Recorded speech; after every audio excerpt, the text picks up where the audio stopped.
En 2023, la cultura de los usos y disfrute de la bicicleta fue declarada Patrimonio Cultural Inmaterial de Bogotá.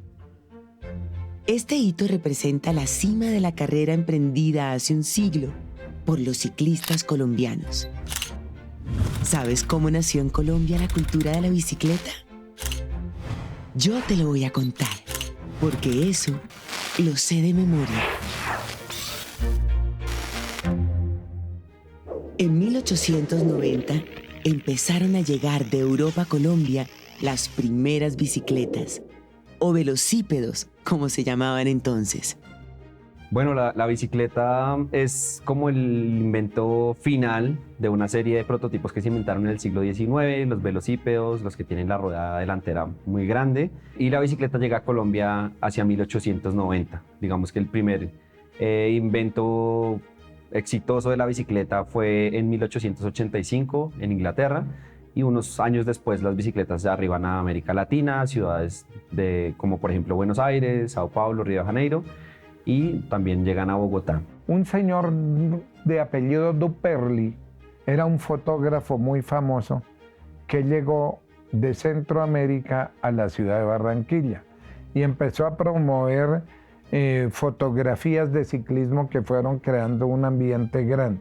Él posteriormente se trasladó con su empresa fotográfica a Bogotá y uno de los hijos de él, viendo el interés que había por toda la fotografía de cosas ciclísticas, buscó la forma de poder importar las primeras bicicletas velocípedos en ese tiempo.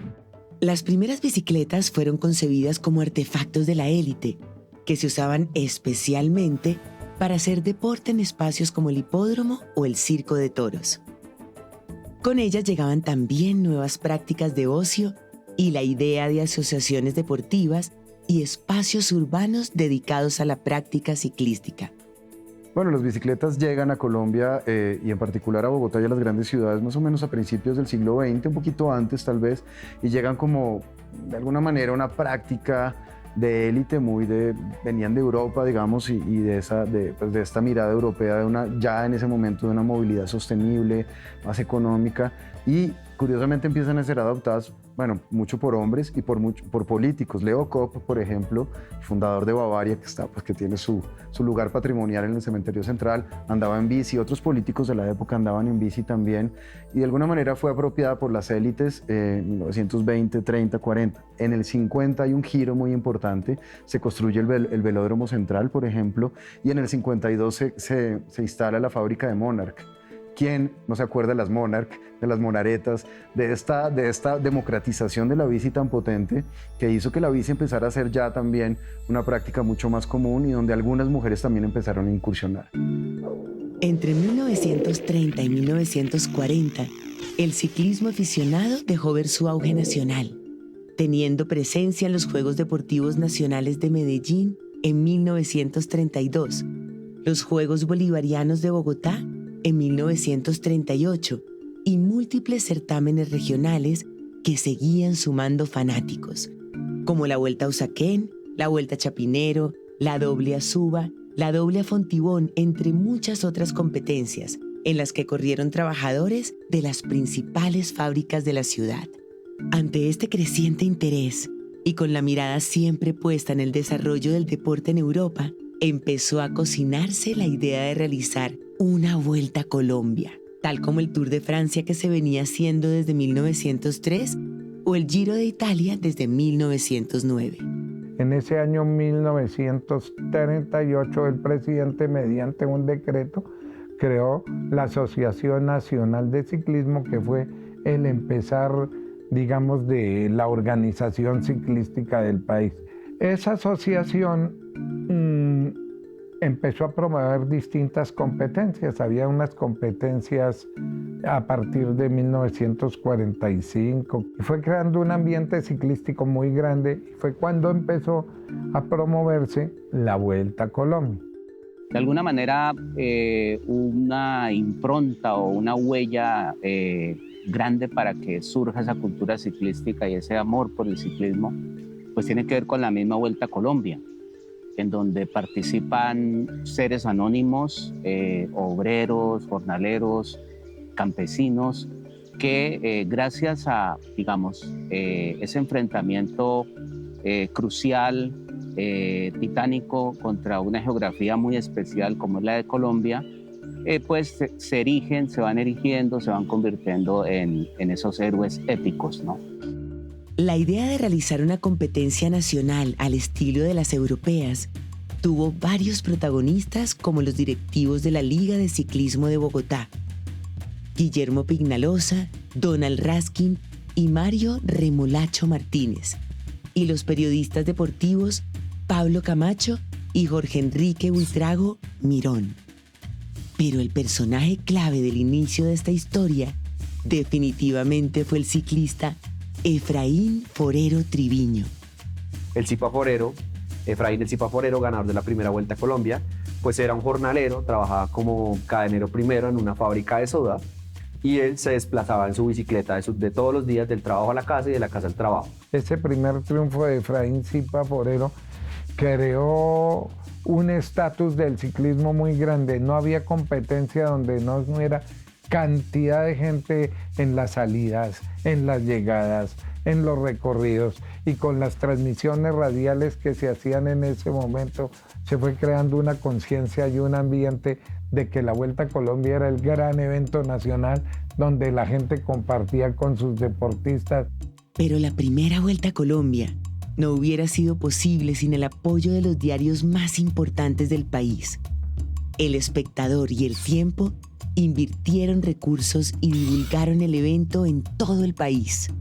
De la mano del periodismo, a través de transmisiones de radio, de televisión, de las revistas deportivas que tuvo el país y de los periódicos que también siempre hicieron el acompañamiento, el ciclismo fue encontrando como ese nicho, no de deporte de rivalidades, sino de deporte de admiración, que es finalmente lo que la gente, cuando se sienta a ver ciclismo, termina admirando, el esfuerzo sobrehumano que a veces se hace sobre la bicicleta, los riesgos que se corren, el drama que se vive, y eso es trabajo también del acompañamiento periodístico. Es una muy buena mezcla, ciclismo y periodismo, y creo que los dos han crecido el uno de la mano del otro. En Moscú, en forma organizada, arrancan con un retraso notorio los 44 pedalistas que medirán sus capacidades físicas palmo a palmo para demostrar su superioridad sobre sus contendores de prueba. En esa época, no solo los locutores debían usar la imaginación. Los ciclistas también lo hacían para convertirse en expertos mecánicos, pues las difíciles condiciones de las carreteras hacían que sus bicicletas se averiaran. Efraín Forero, el Zipa, llevaba varias ciclas que iba desarmando y rearmando para poder llegar a la meta. Llegando a Cartago, ya cerca a la meta, tuve un pinchazo. Y mientras cambié la rueda, lógicamente se me fueron y ya no había tiempo para recuperarme. Esa fue la primera etapa que perdí. La transmisión de esta competencia también marcó un hito en el periodismo deportivo. A partir de ese momento, las narraciones de las competencias empezaron a adoptar un tono épico. En estas primeras competencias nació el calificativo con el que todavía se reconoce a los corredores colombianos, los escarabajos. Justamente es uno de esos periodistas de los 50 que está viendo a Ramón Hoyos en una Vuelta a Colombia, y la forma en que se monta en la bicicleta lo hace ver como un escarabajo. Fue lo que él dijo al aire, pero después dijo, yo lo veía como un saltamontes por sus piernas salidas sobre la bicicleta. Se equivoca al aire y dijo escarabajo, y de allí en adelante pues iban terminando de subir letras. De allí en adelante el escarabajo fue el nombre de los escaladores colombianos, y solamente los colombianos en el mundo son escarabajos. No puedes hablar de un escalador y decirle escarabajo a otro ciclista de otro país. Son los colombianos, gracias a esa anécdota que tuvo que haber sido en los 50. En esa misma década en la que se consolidaba la Vuelta a Colombia, los ciclistas comenzaron a participar en competencias internacionales. En 1955, Ramón Hoyos compitió en los Juegos Panamericanos de México, y en 1956, una delegación colombiana estuvo en los Juegos Olímpicos de Melbourne.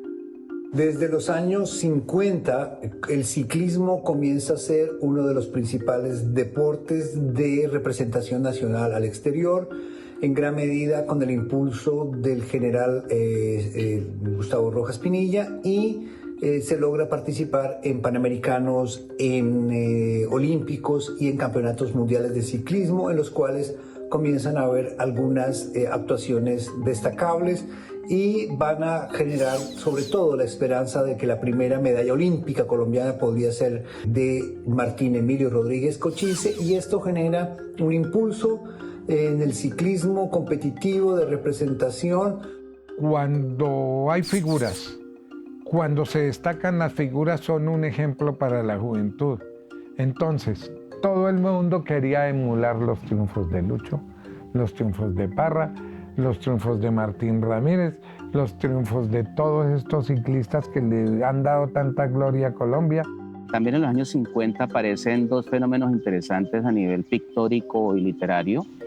A nivel pictórico, Fernando Botero en 1959 pinta la famosa Apoteosis de Ramón Hoyos, y García Márquez le dedica a Ramón Hoyos, el gran campeón nacional de ciclismo, una serie de reportajes que se publican en el diario El Espectador.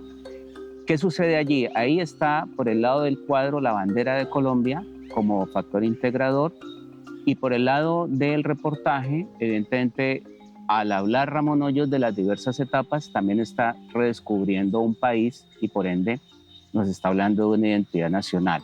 La participación de nuestros ciclistas en Melbourne no fue sobresaliente, pero trazó un camino que, junto al desempeño de ciclistas durante las vueltas a Colombia, permitió que deportistas como Martín Emilio Cochise Rodríguez se situaran en el podio.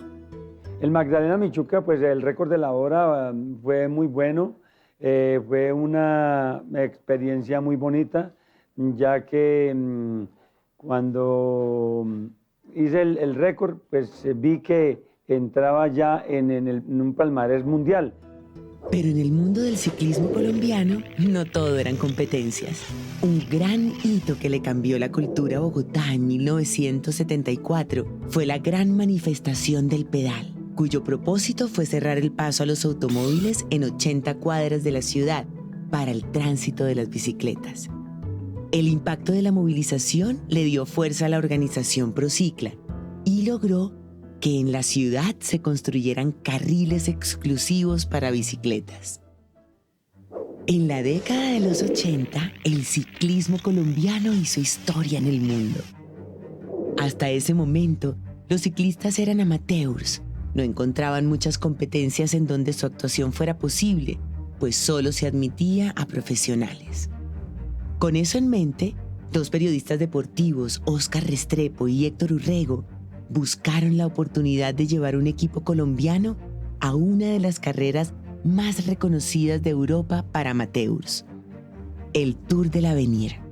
No cabe la menor duda que el Tour del Avenir fue el abrebocas de Colombia a nivel internacional. Recordemos que la primera participación de Colombia fue en 1980 con Alfonso Flores Ortiz, y Colombia ganó ese Tour del Avenir, e inclusive ese recibimiento ha sido espectacular. Creo que ni siquiera el fútbol ha tenido un recibimiento tan maravilloso como el que tuvo Colombia con Alfonso Flores. Alfonso Flores se coronó campeón y los otros colombianos mostraron su temple. De ahí vino la participación en 1983 en el Tour de Francia, cuando el Tour de Francia era una carrera netamente para profesionales, pero la influencia de Miguel Ángel logró que se abriera y la carrera se declarara Open. Colombia llevó un equipo de la categoría aficionado y en el año 84 ya apareció como marca, que fue el equipo Barta Café de Colombia, y donde conseguimos la gran primera victoria en la vuelta o en el Tour de Francia con Lucho Herrera en Alpe d'Huez. Pero el Tour del Avenir fue el que abrió sin duda alguna el camino de los colombianos y toda la historia que se ha creado durante 40 años en el ciclismo del mundo. Dicen que hace muchos años no había salido tanta gente a las calles de Alcalá. Lo que sucedió en el Tour de Francia y en la Vuelta a España, con el gran desempeño de Lucho Herrera, fue la muestra de la constancia de todos los escarabajos y la importancia nacional del ciclismo colombiano. Para entonces, Colombia contaba con el equipo Pilas Barta, al que se le sumó el patrocinio de Café de Colombia.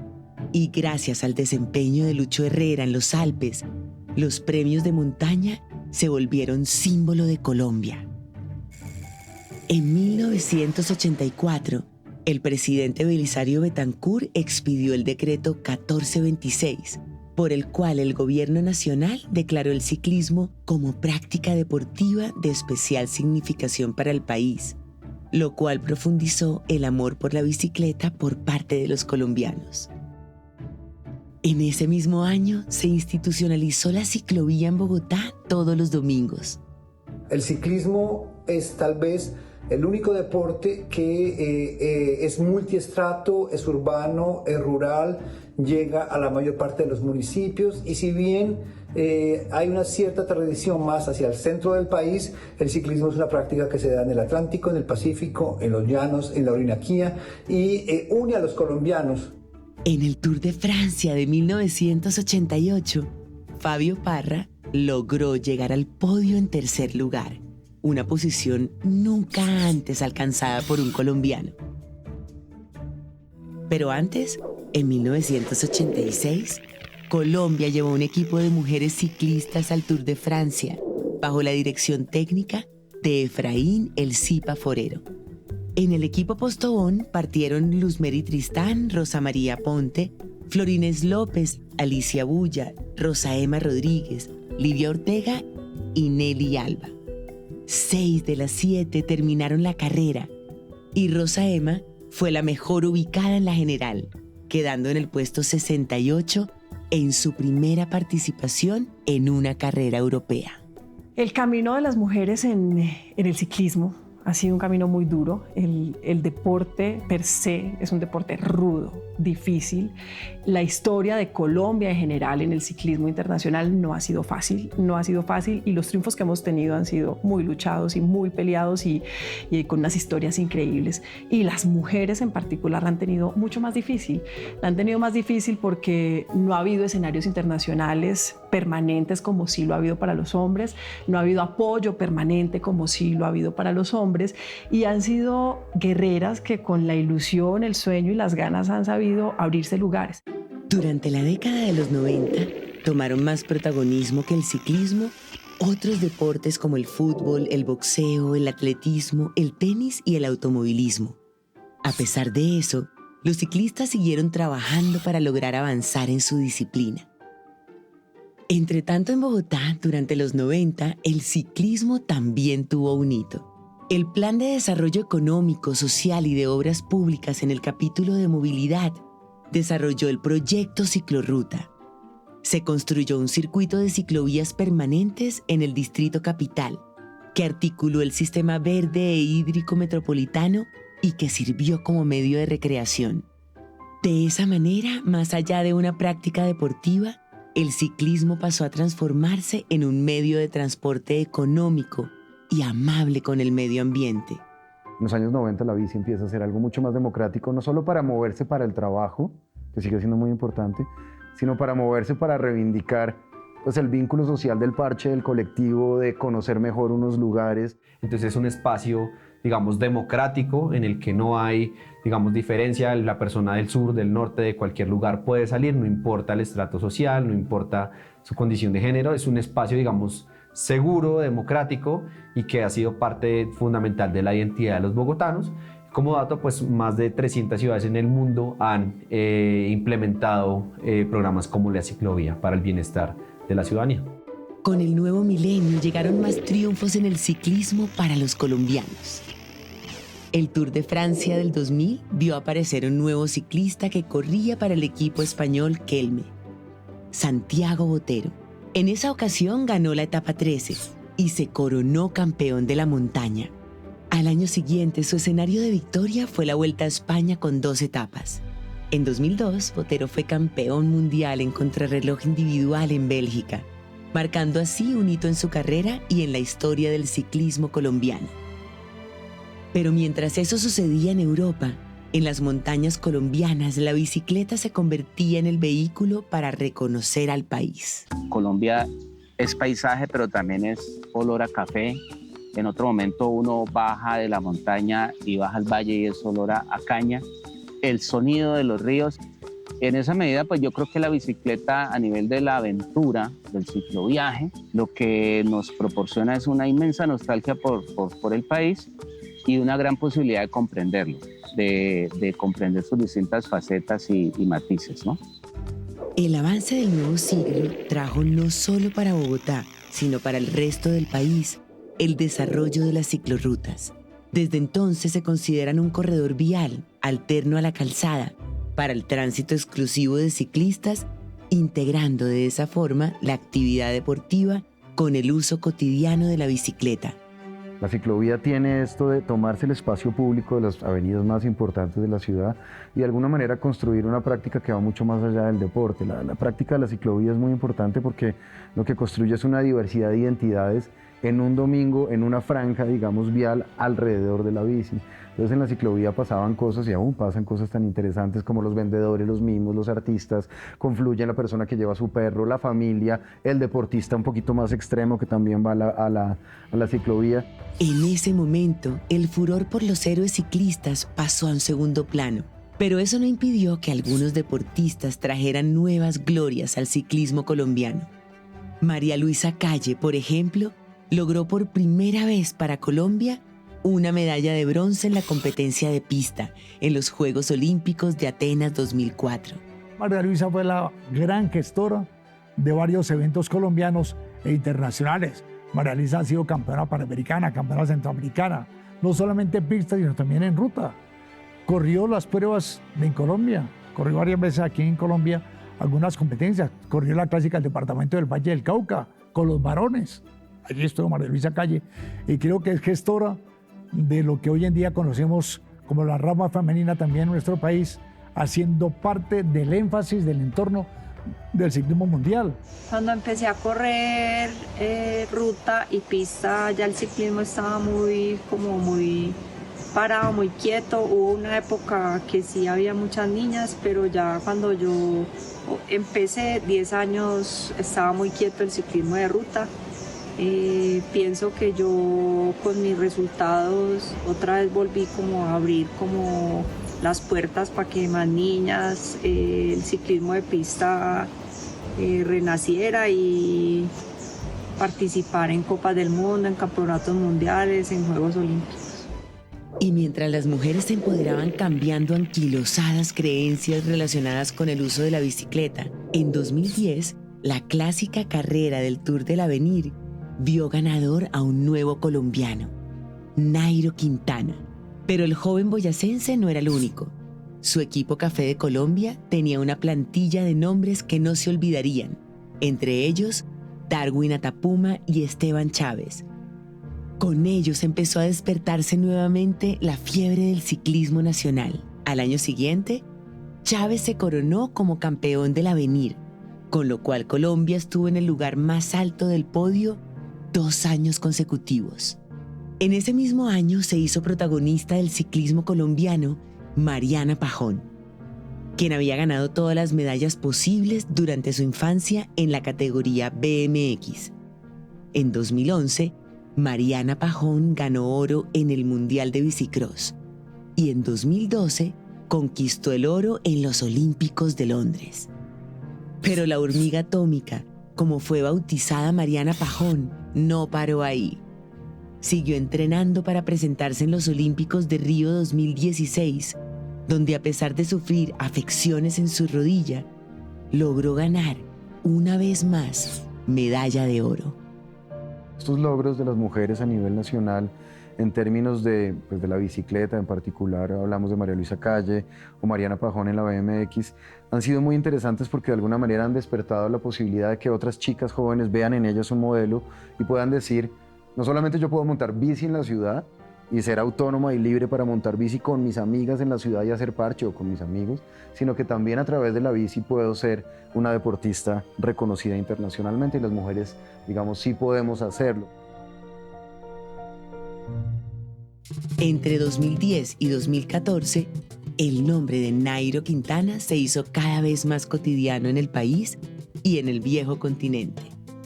Al mismo tiempo que se sumaban nuevos nombres de escaladores, embaladores y contrarrelojistas que empezaron a acelerar el pulso del deporte.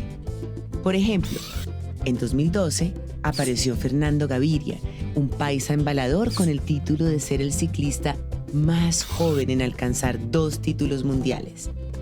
En ese mismo año, Rigoberto Urán fue medallista de plata en los Juegos Olímpicos de Londres. En Colombia, pues fue una década en la que salen los grandes resultados de grandes figuras, empezando por Nairo Quintana, donde Rigoberto Urán también se estaba ganando una medalla de plata en Olímpicos, en donde empieza a surgir la propia carrera de Egan Bernal, Daniel Felipe Martínez, Sergio Andrés Higuita, el Chavito, Sergio Luis Henao, tantos en un mismo momento, porque Colombia siempre ha sido vigente en el ciclismo internacional, pero es que en la década de 2010 fue masivo. Todo el tiempo teníamos victorias, todo el tiempo teníamos noticias, y no solamente las victorias de etapa, sino que teníamos podios en las competencias más importantes del mundo. La siguiente década supuso nuevas victorias, pero también nuevos hitos en el uso cotidiano de la bicicleta, como en el 2018, cuando se declaró a Bogotá como la capital mundial de la bicicleta. En 2019, el ciclismo colombiano tuvo la participación más importante en el Tour de Francia, con Egan, Nairo, Rigo y Sergio Luis Henao, quienes pedalearon hacia uno de los triunfos más grandes que los escarabajos le han dado al país, siendo Egan Bernal el protagonista del momento histórico más importante del ciclismo colombiano. Los corredores colombianos seguirán siendo grandes a nivel internacional y a nivel del mundo. Ganaremos etapas, ganaremos la montaña, la clasificación general se embolata un tantín, pero Colombia seguramente en un par de años nos va a dejar nuevamente en la historia, señalando que vamos a pelear nuevamente en las grandes carreras del ciclismo del mundo. Y yo creo que también es necesario internacionalizar las buenas prácticas que estamos haciendo en Colombia y en Bogotá específicamente alrededor de la bicicleta. Es necesario poner en el centro de la discusión en Bogotá que en esta parte del mundo también se están haciendo esfuerzos para motivar a más gente a usar la bicicleta, y que no solo ciudades como París o Ámsterdam o Copenhague son ciudades que son referentes, sino que Bogotá y otras en América Latina también hay una experiencia desde el sur global que es importante destacar alrededor de la bicicleta.